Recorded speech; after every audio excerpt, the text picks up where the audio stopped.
गाइसहरु यहाँ चाहिँ माछा मरिरहेको छ बिकेट माछा यहाँ हाम्रो दाइले मार्दै हुन्छ यस्तो दामी आइरहेछ माछा हेर्नुस् आजको सुप क्या मजा आउनेवाला छ हेर्नुस् तपाईहरुले पनि यस्तो माछा खानको लागि सम्पर्क राख्नु होला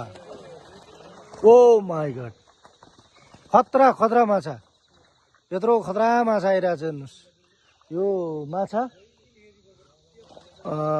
चिसोमा यसले चाहिँ यसको सुप खायो भने न्यानो हुन्छ स्वास्थ्यलाई चाहिँ के अरे हामीलाई चाहिने सम्पूर्ण पौष्टिक आहारहरू दिन्छ अनि हाम्रो बिकेट माछा हैन दाइ सिल्भर माछा सिल्भर चाँदीको सिल्भर होइन है फेरि माछाको सिल्भर माछा माछा माछा बिकेट माछा भन्ने थियो हाम्रो बिकेट माछा नरहेछ हामी अब चाहिँ सिल्भर माछा आजको हाम्रो परिकार बिकेट माछा हो बिकेट अब हामी बिकेट माछा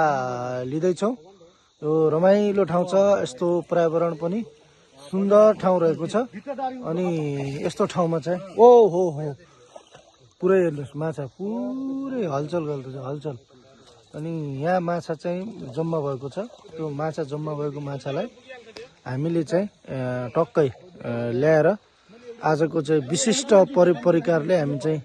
हान्ने भन्ने छ टक्क पारेर अनि त्यसले गर्दा ल आइसक्यो बिकेट माछा 2 केजी सम्मको छ एकदम मजाले सर